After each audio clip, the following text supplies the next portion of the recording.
can't be held responsible for my actions tonight. Anyways, welcome to Once Upon a Weird. Honestly, that's a great intro. None of us Bruce. can be held accountable for our Yeah. actions tonight.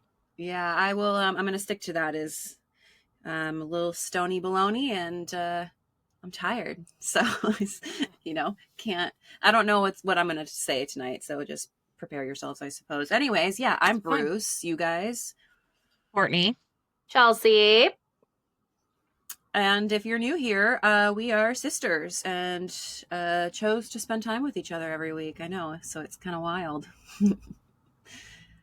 Yeah, figured we couldn't get together in the real lives, so we get together once a week and just talk about fun things that we find weird and want to look more into. So thank you for joining us. And we are back from our Thanksgiving break. I hope everyone had a fun time with family or friends or Alone. all of that Also, jazz.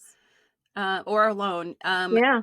Clearly, we are not live at the moment when we said this episode was gonna be live. Full disclosure, the trip over there was booked for a photo shoot that we were doing, and so it just so happened that Court and Chelsea were able to come out, and it was so much fun and it was amazing, and I can't wait to show you guys the pictures because they're so good. But there was no way we had the energy to do. We were so tired. It was cold all day.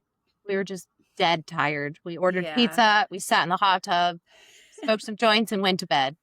There was not much energy left. Yeah, we spent a really good weekend together, and it was really nice to have that sister time. Amazing. And it would have been really fun to also do the pod while together. But I'm just glad that we didn't. Again, I don't think I would have given had much honestly. To give.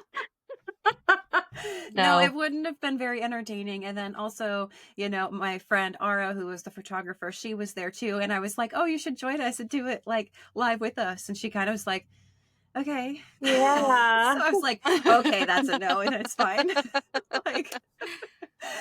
It was, again, we'll post some of the pictures once we get them, the final edits and everything back from Ara, but you guys are going to shit because we did post just a candid group picture, sneaky peeky, just hanging out at the beach there. That is up. And if you've seen that is what we're talking about. Yeah. And if you guys, as the listeners, don't remember, we were going on a trip up to Crescent Lake, one of the lakes we talked about in our first episode, to do some fun sisterly photo shoot time and some bitchin' gowns. Why not? Yeah, exactly. Why not? So my whole world is fashion. That's what my career is in. That's what I've loved my whole life. You ask these two, they've known me forever. That's just what I do. And, and we had the opportunity to work with literally one of the world's most incredible photographers. And I am not without exaggerating a doubt in any way. No, hands when down. I say that. Published in magazines. She's out of this world. Goes incredible. all over the world, and she's phenomenal. Yeah, and she's just hey, you want to make some art together? And it's fuck yes. She just has one of those eyeballs that sees things, and you're like, I don't see it. And then she shows you from her camera, and I was like, damn, what kind of camera is this? Because it shows you the future. That's crazy. For real.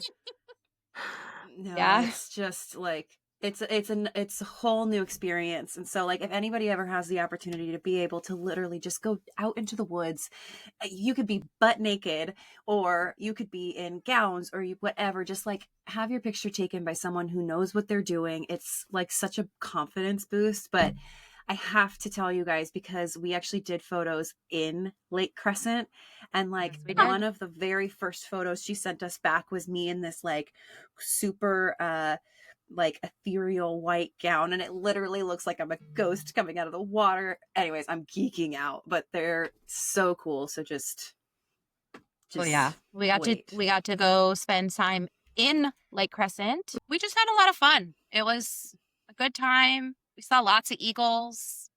We did. Fat.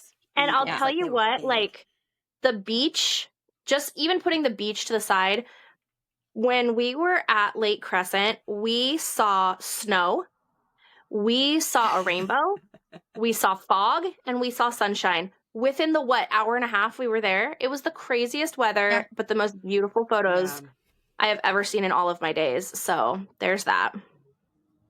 Not to mention, Yeah. we had a raven posted up over the car yelling at us while I was trying to get dressed again. Yeah. I don't like Honestly, the birds. whole thing, like, even though I was like standing on this giant like driftwood and I'm shivering, like so cold, you can still recognize in that moment, you're like, this is magical. Like there Yeah. was a moment I was standing there and a bald eagle's flying over my head that Courtney caught a photo of, and it was like, again, I'm shivering and I'm still just like, this is the coolest thing. Like, Yeah. so it was a blast. But that is why this is not live. So Yes. just thought I should preface that. But with that said, we are still doing lighthouses. So Yup. yeah, I'm pretty excited about that. Did you guys have fun researching your topics? Absolutely. I mean, to be fair, this Always. was on the list of stuff to do before we even made lighthouses a thing. So I'm pretty excited to mark a second topic that I've been not obsessed with, but it's fun. It's fascinating. And it's just cool to look at a state that goes, fuck any safety regulations. We're just going to do what we want. Yeah. So a nice little teaser for my story. Yeah. Well, all right. With that, I'm going to kick it off with mine. So Yeah. we are going to go to the Flannan Isles. So it's like a tiny chain of islands off the coast of Scotland. Okay. And so it's super remote, wild. There's pretty much sheep and seagulls, and this story People. takes place in 1900. And so there were 3 lighthouse keepers. So they go out one day, they go to work, and then a week later, because there's been no communication, there is another boat that comes onto the island to see what's going on, and they're gone. There's no bodies. There's no sign of a struggle. Just like, poof, gone. I don't like that. So I'm Uncalled going to for. kind of walk you through that. So it's December 26th, 1900, which is why I wanted to do this one, because it's Happy December. But it's a supply supply ship called the Hesperus pulls up to Eilean Moor, which, again, if I mispronounce any of these because they are in Gaelic, apologies, but it's the main island essentially of the Flannan Isles. And so the captain's expecting the lighthouse keepers to be outside, like welcoming them to the island, waving hello. There's nothing. There's no men. There's no movement. No smoke from the chimney. Literally, like, no signs of life. And the lamp of the lighthouse isn't lit, which is like literally your only job. Bad sign. Right, correct. Yeah. So they blow the horn. They fire a flare. Nothing. And so the crew rows ashore to check out what's up. And this is kind of when they discover, well, not really, but they see what's going on. And so they get inside the lighthouse, and everything's kind of just a little bit off. The kitchen table is set, but the food is not eaten. One chair is knocked over, like someone stood up really fast. A clock stopped. The fire burned out like days ago, and one set of rain gear is missing. The other 2 are still hanging on their hooks. So 2 men left the lighthouse in terrible weather wearing basically pajamas. Why? Like, but hold on, because that's not even like, there's more. But wait, there's more. But wait. Okay. Okay, so I'm going to tell you about their log entries, because that's what they were supposed to do also, was write things down. So it's kind of creepy. A few days before they vanished, one of the keepers wrote, "Severe winds, the likes of which I have never seen before." But when historians checked, there were no severe storms in the area that week. And then there was another line, and it just said, "The men are very quiet today." And then another line, and it says Thomas Marshall praying. So it just like was very vague and very like not didn't have anything to do with what they were supposed to be logging and everything. So, and What then the are they final, supposed to be logging? Are they just supposed to be logging like their daily chores, or like are they supposed to be like this is kind of the morale of everybody today, or like I believe it's like their workflow, like what they're doing on a day to day, the tides, the weather, like things like that. And then like this, then it's stuff like this. So like the men are very quiet. Thomas Marshall is praying. So apparently it says all is well at the end. Turns out it wasn't. So here are some like theories that people have because they're out there. So the rogue wave theory is the first one. Then it just says that maybe all three men went out to secure something during a storm and got swept off the cliffs by a massive wave. Here are the problems with that. Why would all three leave? Why would two of them leave without their rain gear? And why was nothing washed up? Not a body, not a boot, like nothing. Real quick, I have been so confused for the past like minute and a half because I thought you said reindeer, not rain gear.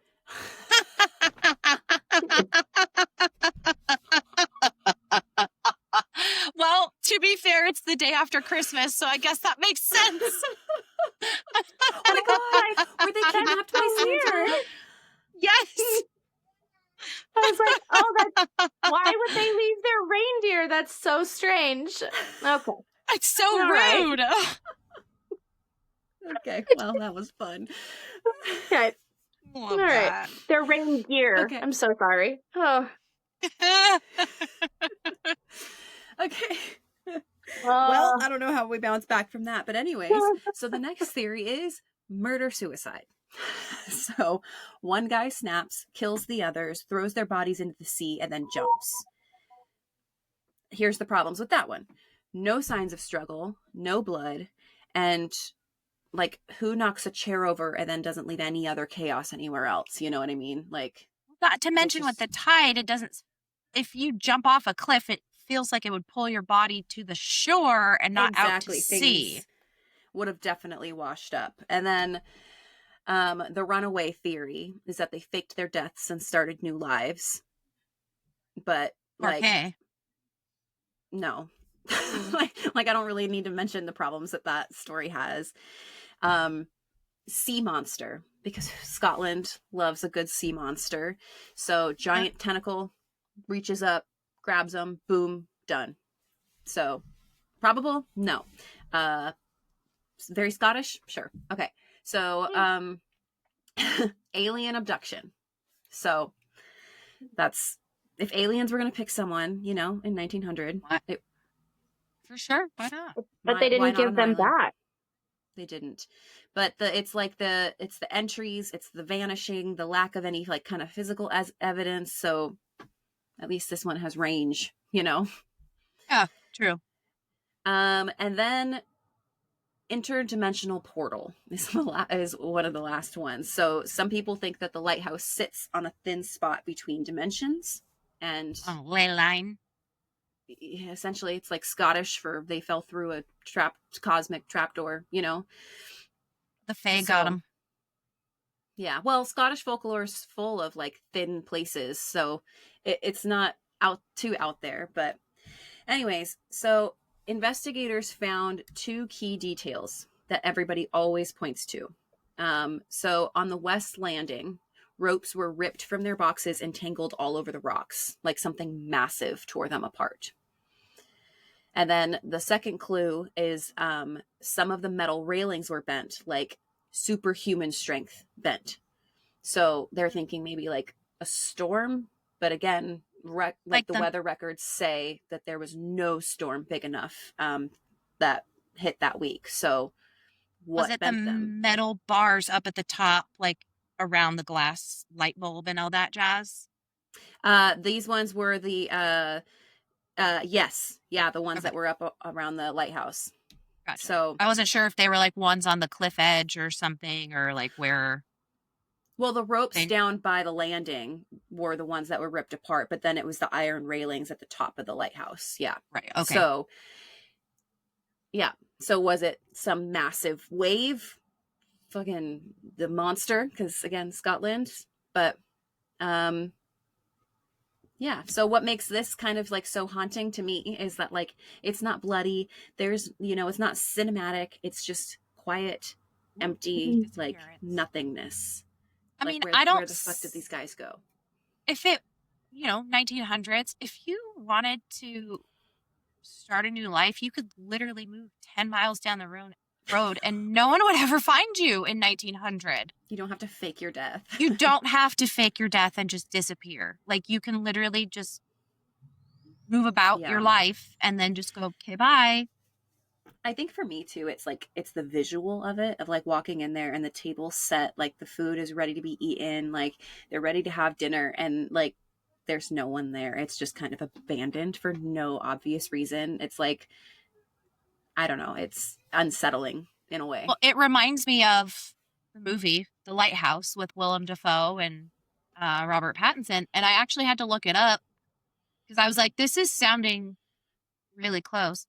But actually, it's based off of an 1801 tragedy at a Welsh lighthouse. So it's similar. Yeah, it was just a bunch of crazy stuff that was going on. And these lighthouses in the 1900s, I mean, it's so isolated, and like you can hear things with the water hitting the rocks, and it can just be so disorienting and isolating, and it can just send you crazy, It just, you never know. I think my personal opinion would probably be weather, just because I feel like something would have been left behind. If someone had to leave or, something happened, I feel like a note would have been left, or it just sounds like almost like two of them went out to secure stuff when they started hearing wind, and maybe they screamed for help and the third one jumped up from the table and went out there and also got taken. But it's just so wild, like, to imagine that these three guys that have probably done that for a while were swept away by non-weather.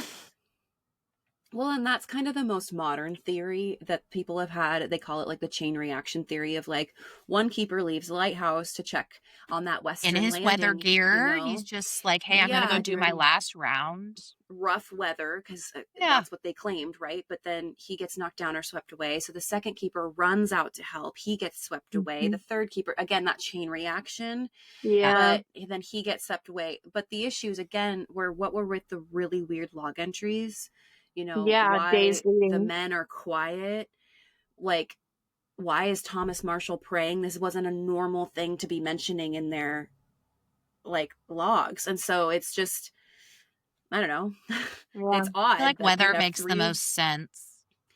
Yeah. And so maybe the weather records were wrong. Like that could explain it, but like, wrong enough to bend metal. That's pretty wild.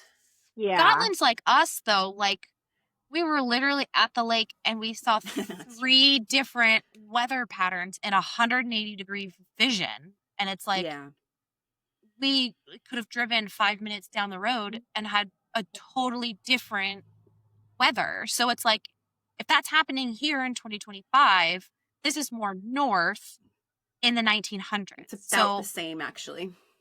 Is it really? Okay. I thought it was like slightly, I was probably thinking more Scotland might be a little bit more north than us, but like, I looked it up when I lived in Ireland because the weather was so similar. It's the same. Yeah.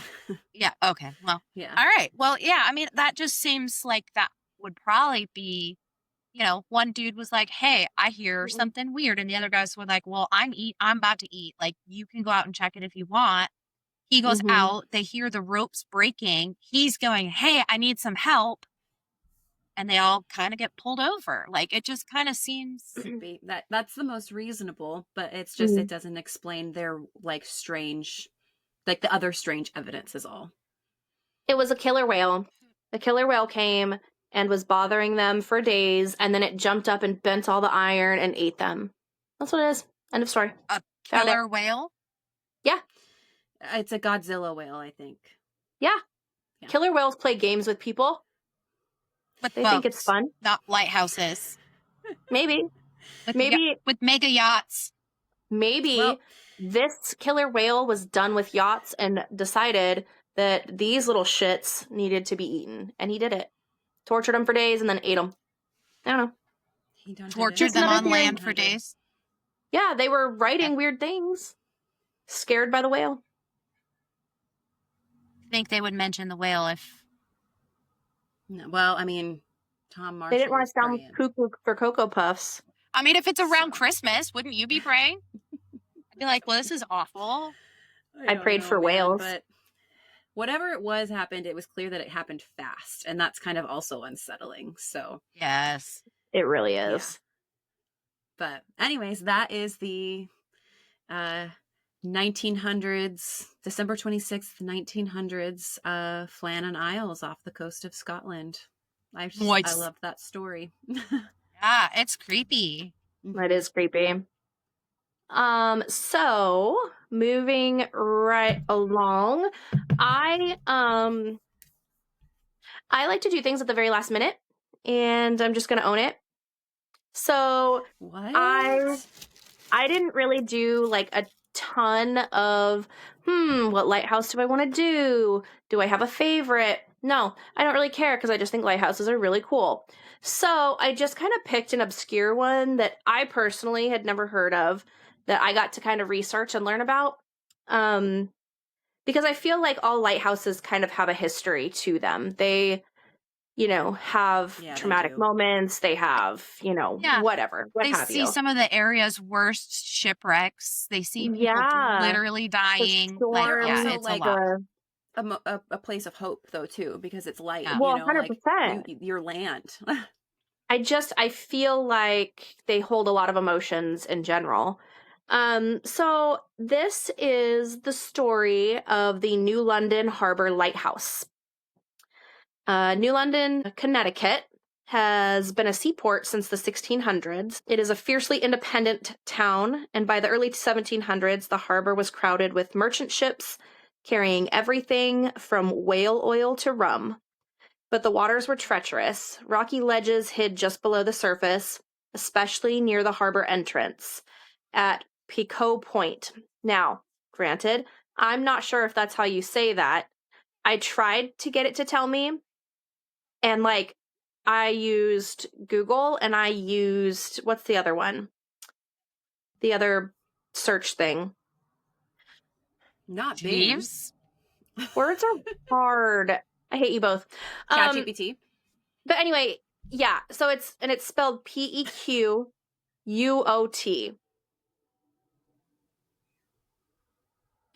That's where I'm at. Yeah, I don't know. So, hate me if you will. I don't care. So in the 1760s, local merchants petitioned for something bold. It was the first lighthouse in the entire colony of Connecticut. The first tower wasn't the one standing today, but it lit New London's entrance during a turbulent era. Right up until the American Revolution, merchant captains relied on it and quickly became one of the most important navigational aids in New England. By the late 1770s, with tension rising, the lighthouse became an unwilling witness to war. New London's harbor turned into a hot spot for privateers, American ships that attacked British supply vessels. Britain didn't take that very lightly. So on September 6th, 1781, British forces They did not take that lightly. They did not. Sorry, they didn't like it. Me. They didn't like it. It's like, siblings Classic fighting, British. right? They said, I will dare not you stand treat me for how this. I treated you. I will not ship for this. So Benedict Arnold raided New London and the surrounding forts. The raid was brutal. Homes were burned, lives were lost, and the lighthouse itself wasn't a military target, but it stood on the shoreline as an eerie observer, as its light was extinguished by war. For months afterward, mariners said the harbor entrance looked blacker than pitch, as if the lighthouse itself mourned the destruction. After the Revolution, Connecticut rebuilt, trade resumed, ships returned, and in 1801, a new stone lighthouse was constructed, the very one that stands today, which I'm going to need you to pause for a freaking second and think. In 2025, a lighthouse that was built in 1801 is still standing on the shore. So, rocky shore, sandy shore, waves coming in, that bitch is still there. But like our houses can't stand for more than like 60 years. Get out of here. Anyway. We don't build things to last anymore because it doesn't make No. anybody money. Right? It's so wild to me. Sorry for that little side quest there, but just had to be said.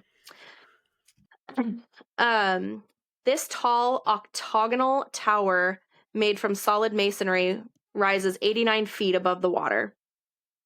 In 1801, the lighthouse was absorbed into the new federal system. George Washington had already signed legislation creating the U.S. lighthouse establishment.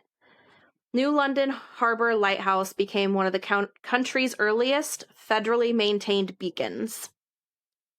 Its job was simple but vital: guide ships safely into one of New England's busiest whaling and commercial ports. Mercy sakes, words are hard. At night, I really think that it's because it's been such a busy weekend that my brain and my mouth are not having a relationship. Okay. That's fine. Yep. Yeah, it happens. At night, the light could be seen for miles, earning early praise as a steadfast centennial. Mariners came to trust it like an old friend. Behind every lighthouse is a keeper, or more often, a long line of them, each with their own trials and quirks. New London Harbor Light had its share of unforgettable characters. The first one, Elijah Beebe, one of the earliest keepers known for his strict adherence to the rules, supposedly kept logs so detailed that he recorded not just passing storms, but also passing gossip. Let's go, Elijah. Okay. I I mean, we like guys who get the tea because no too many of them that don't. For real. Word. Next was Harriet Jordan. She served in the late 1800s and early 1900s, not as the head keeper, but as a vital assistant and the backbone of the station. Stories say she knew the rhythm of the harbor. Right? Stories say that she knew the rhythm of the harbor better than the tides. So imagine living there. I love that. I'm so proud of Harriet. I just love her to pieces. You know, like we're best friends. Snaps for Harriet. So imagine for a second living there. The winds screaming past the tower, isolation pressing in, maintaining the flame through freezing winter nights. Every 2 hours, you'd check the lamp, trim the wick, polish the brass, and refill the oil. During foggy nights, keepers hauled themselves up and down those spiral stairs again and again, making sure mariners never drifted blindly into danger. Some keepers claimed they heard footsteps in the tower when no one else was around. A few swore they saw figures in the lantern's reflection, and they vanished when they turned around. Whether folklore or exhaustion, these stories became part of the lighthouse's legacy. Though not as notorious as the Cape Cod or Maine's jagged coast, New London Harbor saw its share of tragedies. The schooner Jolene in 1876 pushed the ship toward Black Ledge. The lighthouse keeper rang the fog bell for nearly an hour straight, his hands blistered until the crew altered course and narrowly escaped disaster. Some sailors report seeing the mysterious second light near the tower on stormy nights, an unexplained glow that appeared and vanished quickly. Local legends say it's the spirit of a keeper still fulfilling his duties. One tale speaks of a keeper so devoted he supposedly returned after his death, his footsteps echoing on the calm nights. People living in nearby homes report hearing the sound of someone climbing the metal stairs inside an empty tower. Whether it's myth or memory, these stories add to the lighthouse's mystique. In 2007, the lighthouse... What? Sorry, I was saying, man, lighthouses are so freaking cool. I know. They are so cool. And like we said, though, I think they some of hold them now. so much emotion. Like, just so, especially yeah, with being made out of like stone. Stone holds a lot of Mm-hmm. Yeah. I just love them. In 2007, the lighthouse became the subject of an unusual dispute. After being declared surplus federal property, it was transferred to the New London Maritime Society, a nonprofit dedicated to preserving maritime heritage. That transfer, however, sparked legal clashes with neighbors over property lines and access rights. What had been a symbol of stability suddenly found itself at the center of zoning meetings, lawsuits, and media attention. Yet through it all, the lighthouse remained unchanged, its stone walls indifferent with human arguments. Today, the Maritime Society manages and preserves the lighthouse, offering tours and educational programs when possible. The lighthouse is automated now, but still active. Its beam continues to sweep across the harbor each night as it has for more than 2 centuries. Whoa. That's insane. Like, that's just crazy That to even is say so out loud. cool. I also feel like Uh, I've read so many books about like lighthouse keepers or people that live on like Lonely islands. lighthouse keepers. Yeah, that rely on those, or they, yeah. Yeah. All right. So the New London, huh? Oh, no, go for it. Oh, sorry. The New London Harbor Lighthouse is more than a navigational aid. It's a witness and a caretaker of the shoreline, a symbol of persistence in the face of storms, war, change, and time. As the sun sets and the lantern glows warm and steady, it reminds us all of the unseen labor, risk, and dedication that kept America's maritime history alive. Crazy how many things we probably never would have had if ships weren't able to make it into these ports without this. Like, what food They don't even be or, here. well, yeah, You know what I like, mean? yeah. Because I feel like there's always that underwater, you know, where you don't know where the rocks are or it gets shallow in certain spots. And so those Or if it, like, lighthouses. is shallow and then deep and you get these weird currents like coming out of the Mhm. water. Yeah. Yeah, that's why the ocean scares me, I'm not gonna lie, because it's so, you can't see the turbulence. You know what I mean? Like Yeah. you know that it's deep, but then when it gets shallow, you're like, why? Why is it shallow? Lily wants to be involved. Yeah. Get it, Lil? Get it, Lily. No, I am actually really, really weird in that I am the exact opposite. The water does not freak me out in any way. Like, I would be a lighthouse keeper in a minute. Like, if it paid enough money. I'd be a lighthouse keeper. Yeah. I wouldn't be out on like a ship in the middle of the ocean, though. Oh, I would. Nope. I always feel better when I'm flying over water than flying over land. Like, me too, to be honest, no but issue. No, I don't. I what is that called? Trick. It's trick something, but it's where you're afraid of what's under you in the water or something. I definitely have that because that scares me. Yeah, I don't. Just scares the shit out of me. I couldn't even. Nope. Yeah, I'm googling it for you right now. There's like there's also a word for it, and I can't remember. Someone told me once, so I'm gonna look it up. But like, it basically means like you feel most at peace near water, and it's like that has always been the case for me. When it is raining, when it is snowing, when I am near a river, a lake, like the sound, the ocean doesn't matter. Yeah. I feel like and complete. I feel that way as well until I'm on the ocean. Like at the ocean, at a lake, in a lake, at a river, in a lake, those things don't bother me, but it's the ocean. Is this 10,000 feet deep? Is it 40 feet deep? Is it a whale underneath me? Is it? Yeah, I'm freaking out because a megalodon could literally just be swimming underneath me and I would have no freaking idea. And it's called thalassophobia. Yeah. Yeah, because thalassophile is exactly what we're talking about. Like, yeah. We went to Hawaii on a bachelorette trip for Courtney's bachelorette, and our friend got us out on a boat, and we had the best time. We saw whales. We swam with turtles. I It literally was one cried. of the most fun days of my life until where we saw the whales. It had been about, 45 minutes? We hadn't seen them anymore. And he pushed us in.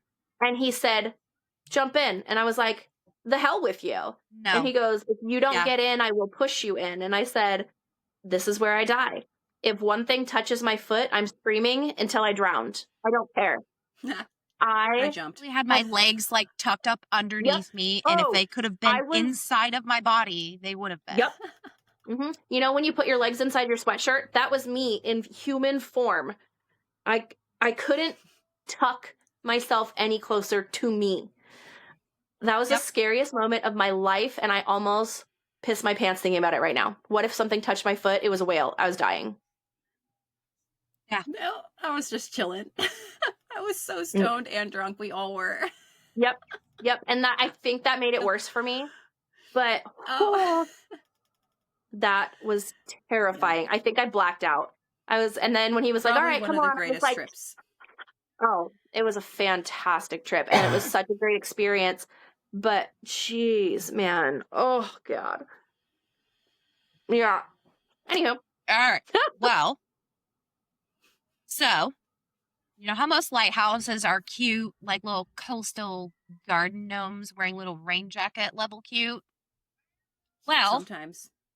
Oregon said, nah, we're not doing that. Oregon said, let's build ours on a volcanic sea stack surrounded by killer waves and give it a personality somewhere between a haunted Victorian orphanage and a war crime. I'm talking about Tillamook Rock Lighthouse. Shout out Tillamook cheese. Love Tillamook. I like the area. I like the cheese as well, but I like the area. It's fun. And the ice cream. Yeah, the ice cream, the cheese, all the dairy products. I love that place. Yeah, I need to go down and do a tour because I haven't done that before. But we should. Excuse me. Take me with you. They lovingly nicknamed this lighthouse Terrible Tilly. And if you're wondering, why would anyone build a lighthouse there? Congratulations. You already understand the tragedy of this story. Humans should not be on that rock. Birds barely want to be on that rock. And if the Pacific Ocean had a middle finger, it would be Tillamook Rock. So how it began was with a lot of poor life choices, 1870s edition. Oh. So the story starts when the U.S. Lighthouse Board was like, hey, we need a lighthouse somewhere that's useful. Safety, progress, enlightenment, woo-woo. And the surveyors looked at this jagged rock of doom and said, absolutely not. So 6 different survey attempts were canceled because the weather was so violent. Even native navigators refused to go near it because the currents were known to drag people straight to the ocean floor. And they wanted a person to live in there? Yeah, they wanted to build something on it, which would require bringing lots of people to build stuff on it. Oh, yeah, no. There was one surveyor, John R.T. Egbert, someone whose name already sounds like they would do something stupid for glory. Engelbert Humperdinck. Yep. Well, he finally made it to the rock. He got onto the rock. He had to jump from a boat onto the rock between crashing waves like a Victorian-era Navy SEAL. I kind of just imagine the captain yelling, if you miss, we'll send you flowers. Egbert somehow survives. He turns in his report. He writes something along the lines of, this feels vaguely possible if you hate human life. And the Lighthouse Board goes, perfect. Done. When do we start? Us. Right. when do we start? So the construction begins in 1879, and workers are essentially dropped on the rock and then stranded for weeks because the waves were too violent to resupply. Sounds So, dumb. for real, imagine DoorDash, but it comes by boat and the driver keeps dying. It sounds like a video game I've played once. It does. Honestly, it's like yes. Oregon Trail, but Ocean Edition. Yes. It's literally just trying to get one human being from the coast to Tillamook Rock, and that's all it is. So, workers described it as like, quote, living in a storm cloud, or, quote, waves higher than the building, and, quote, slowly being murdered by wind. Ow. That sounds sounds painful. Pleasant. Yeah. Sounds painful. One guy claimed that the ocean threw boulders the size of wagons onto the rock. Like, this didn't feel like a job. It felt more like a dare at this point. Yeah, for real. So, also, someone immediately died. Surprise, surprise. Surprised it took us until the end of page 2 of my notes to reach someone who died. Yeah. So, before the lighthouse even opened, the ship, Lupatia, crashed near the rock. The workers saw the wreck, but literally couldn't do anything to help. Because they would have been killed too. That's horrific. All 16 people on board died. Jesus. Except for the dog. Hell yeah. Because apparently even Labrador retrievers have better survival instincts than the U.S. government. You know. Happy. That's the happy ending we were looking for. A round of applause. Yeah. Yes. Get it. That shipwreck became the lighthouse's first ghost story before the building even existed. Terrible Tilly said, "Welcome. Please leave your hopes at the door." Mm-hmm. So this is all about life on the rock, mental health not included. You'll have to pay extra for that if you want help. Well, if you're slowly being murdered by wind, that tracks. Honestly, if that's how someone's describing it in the late 1800s, hard pass. So the lighthouse officially opened in 1881, and apparently that's when things got weird. Oh, then? That's when it happened, huh? Yeah. The keepers were isolated, storm blasted, and sleep deprived, like a reality show called The Deadliest Bachelor.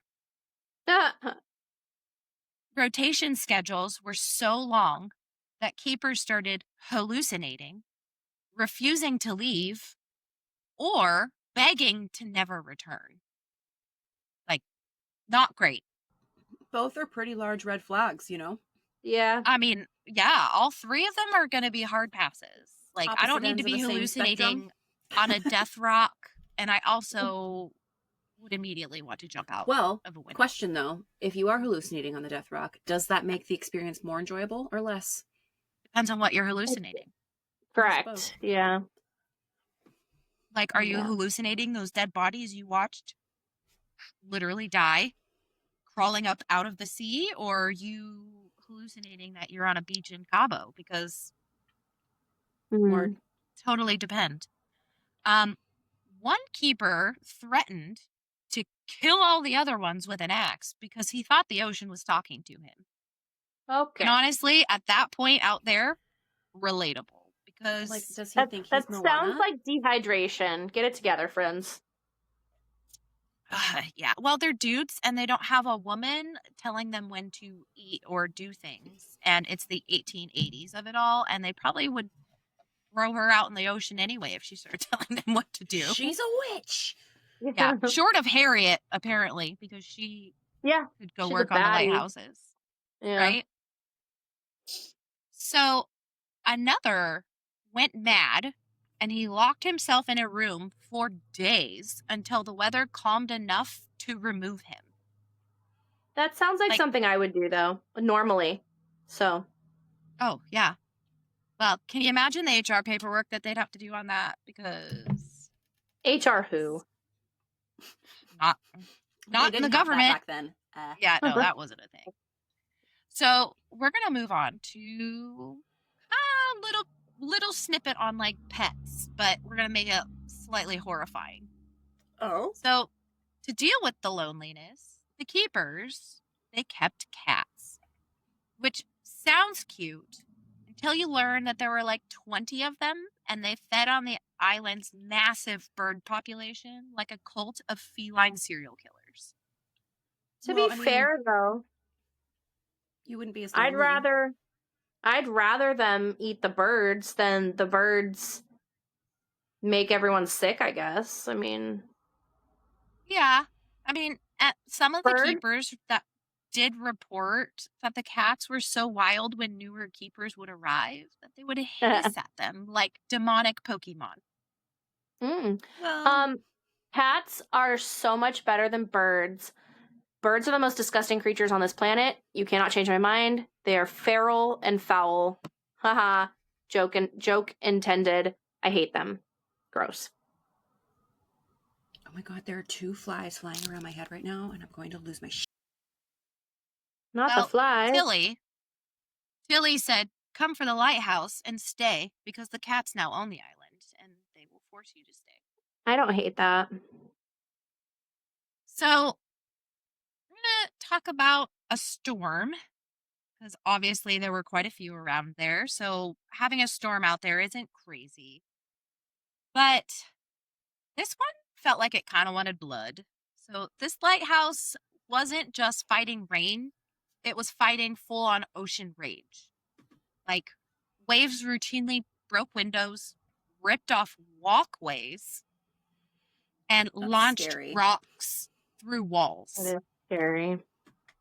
Yeah. Take it. It's like, I don't even know.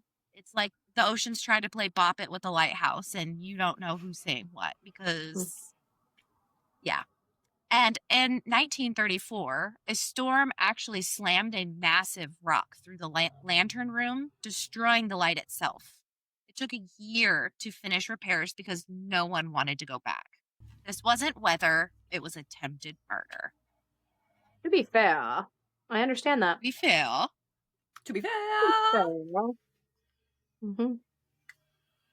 Finally, the Coast Guard shut down the lighthouse. So we were in 1934 when the lantern room was destroyed. And we say, finally, the Coast Guard shut down the lighthouse in 1957. So it took them 20 years later to then finally shut it down. And that's probably because the workers kept filing their 2-week notices by jumping into the sea because there's literally nothing else for them to do. P.S. If you're just listening to this and not watching it, Kendall looks like a cat right now, bouncing around the screen trying to kill these flies. I don't know. She is. They're annoying me. They're the little like fruit flies, and there's like 2 of them. I got 1, and then there was two. So apparently there were 3. Anyways, continue. Here. It's fine. So, what do you do with a creepy, isolated, and storm-damaged death rock? Any suggestions? What would you think? Keep it there. Obviously. Well, naturally, turn it into a colubrarium. So that means they sold niche space to store people's cremated remains. Oh, I've heard of that. Mm-hmm. That's kind of cool, to be honest. Yeah. You're not going to go visit Top on the island. How do you get it there? And then, but you don't have to go visit him, but you could like see it from shore and be like, oh, now I think of my grandma. And then Pop pops over there like, hey, fuck yourself, man. Now I'm stuck on this island with the cats. I can't visit any of you. I'm stuck over here, you motherfuckers. What are you doing with your life? How do you get it there, though? I'm sure they take a boat over there and leave it. Well, we're gonna go with after they decided to put remains there. Not because, nothing says eternal rest like having your ashes shot with ocean spray while angry seagulls screaming over your soul. I Yeah. hate seagulls more. Seagulls Like are the Chelsea has a whole thing about birds. I don't really care about most birds, but seagulls. Yeah. If you've ever lived near the water, you know what I mean. Continue. Oh, I live hate almost birds. an hour, between an hour and 15 to an hour and 30 minutes from the ocean, and I still have seagulls here. So it's They're gross. demon birds. They They're are demon disgusting birds. Midnight. creatures. They Yeah. are. Rats of the They're All right. sky. disgusting. They are rats of the sky. So, All birds are rats of the sky. They carry diseases. I'm done. tell me more, Chelsea. How I feel. Are Birds you? are gone. Okay. So, more than 30 people were interred before the company maintaining it was like, yeah, we can't keep going. We can't safely get to the rock to add more dead people to it. So a government agency finally revoked their license because, quote, you can't just lose track of remain. And I can see how that would be Very fair really critique. fucking shady. I wonder if they ever tested the remains that are out there, if they would find more than that. Possibly. But, who knows? Because nobody wants to go back out there. And also, Yeah. many urns literally washed away during the storms. Imagine spending $5,000 to be memorialized on a rock only to go find it full Finding Nemo. Like, Yeah. Yeah. That's all just weird. Nope. So- That's disrespectful. today, it's just another haunted rock for sale. Again. For sale? It is technically a government property, and I believe the U.S. government is selling off all of the old lighthouses that are not currently being used. Like, you can go buy them yourself. Not that one, but I would. Oh, yeah. Not this one. No, absolutely Not that one. So, Mm-mm. Tilly is now abandoned, structurally damaged, owned by That's private rude. investors, and occasionally listed for sale. Which means every time that it hits the market, someone sees it and says, we should turn it into a hotel. Yes, let's strand tourists on a rock with no fresh water and ghosts powered by 120 years of maritime trauma. It just sounds perfect. The birds have reclaimed it. The ocean is waiting. And the cats are probably still there forming a government.